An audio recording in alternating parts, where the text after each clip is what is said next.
All of our caregivers in every franchise are offered regular one-to-ones, and then they have that time to talk about any concerns, any challenges, to plan for how those will be addressed. I'm Simon Osborn. I'm the Director of Quality in Home Care and also Clinical Care from Right at Home. Right at Home was started by our owner and now chairman, Ken Deary, in 2010 in Liverpool. Right at Home has always had a real family feel. Ken being the innovator and the entrepreneur that he is, he started the business and he's still very involved and still very much driving our culture. We expect very high standards, and that's what helps to get us our very high ratings with CQC, but we balance that high challenge with a very, very clear culture of high support. So you have vast knowledge with the CQC, right? Because you were there for 7 years? 7 years, yes. I started off in 2012 as what was then called a bank inspector, which is a part-time inspector,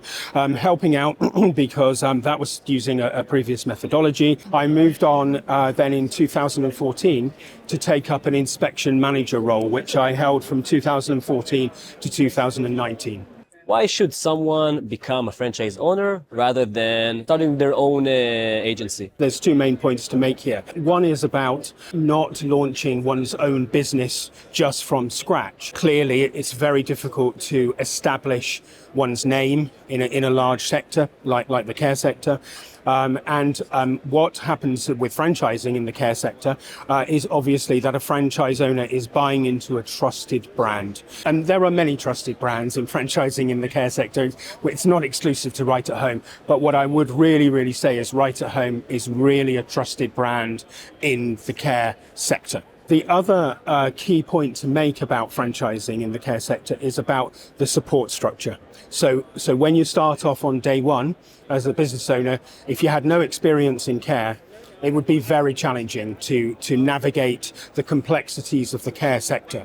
It still is, but what a franchise owner has behind them when they join Right at Home or the other franchise brands is a very, very clear support structure. From day one, the franchise owner gets a trusted brand that they can market and be part of, so they are trusted from day one, and they get the intensive support that goes with being a franchise owner with Right at Home. 6 out of 10 complaints of carers is that they feel alone, that they feel lack of communication with the head office. How can we bridge that gap and put the carers in the center in order to deliver better care? It is about communication channels. What our franchises have always focused upon is regular team meetings. There is a balance between giving policy update and formal communication, as well as giving a safe space in which caregivers can be honest about the job is pressurized, the cost of fuel and food, etc. You know, our caregivers still operate in a low-paid sector, and that's a big issue for them. So if they have issues outside of work, they need a safe space in which to express those, because if those areas are not supported, it's going to be very difficult for the franchise to be successful in giving a holistic approach of support to those caregivers. The main pain of carers is the day-to-day when they feel that they're stuck there. No one mentors them, no one cares about them. Just after 60 days, 90 days, you do the reassessment, that's where you meet them. We do use digital technology. We have a number of platforms that we use for care planning, etc. Those platforms have a mobile app. The caregivers all have a mobile phone. That communicates with the office, and they will get an immediate response from the coordinators or from the registered manager.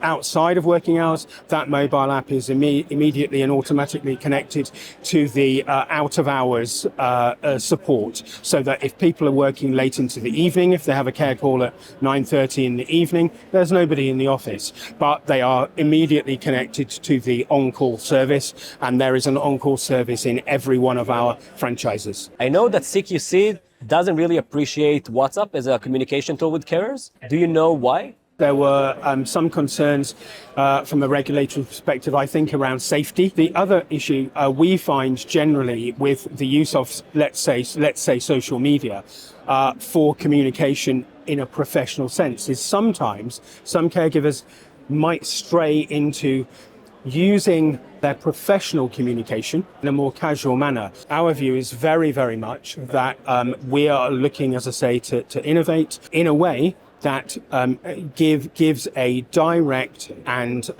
discreet and individualized method of communication, which is secure and which is totally separate from any social media that the person uses, and so they know that is dedicated to professional communication. What's the mindset that I need to have in terms of managing my carers in order to get the outstanding rating from CQC? The culture is what we describe as a culture of going above and beyond. We believe that sets apart not just us, but high quality organizations, because they go above and beyond every day. The service and the care that is given to clients is of the very highest quality. It's also about doing that with caregivers in terms of going above and beyond. Let's say that I want to take this mindset and strategy and implement it in my agency. How do I measure that my carers actually trust me and the clients trust their carers? How do I measure that the recognition actions that I take, they actually have impact? How can I measure it on a daily basis? My team, they visit every franchise in their portfolio. So they will speak to the office staff, they will speak to caregivers. We have a semi-independent view, but an internal view, which is really important. We also complete an annual full audit ourselves. I never, ever, ever want the CQC to find an issue that we don't know about first and that we have not done something about it to fix it first. As a CQC inspector, you go and speak with caregivers, right? What do you ask them to make you determine whether you're going to get an outstanding rating or below that? An inspector will usually ask a caregiver about their knowledge around key areas of practice, safeguarding. So how do you make sure people stay safe? And what do you do as a caregiver if you don't believe a person is safe? Another area is what we call the MCA, which is the Mental Capacity Act. Assessing capacity, they don't have to do that personally on a formal basis, but they should be doing that on an informal basis, on a day-to-day basis, and reporting any concerns about a person's capacity. So that's the technical.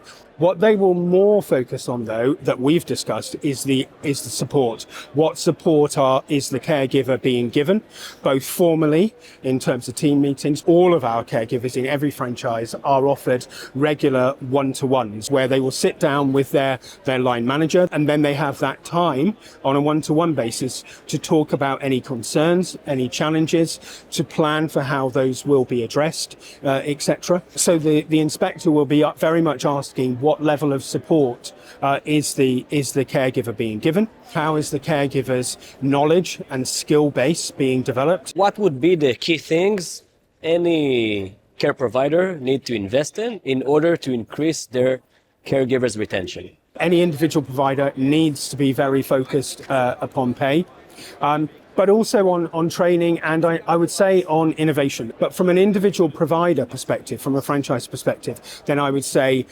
investment in technology is really, really important. To look at pay, but also to look at retention and also career progression.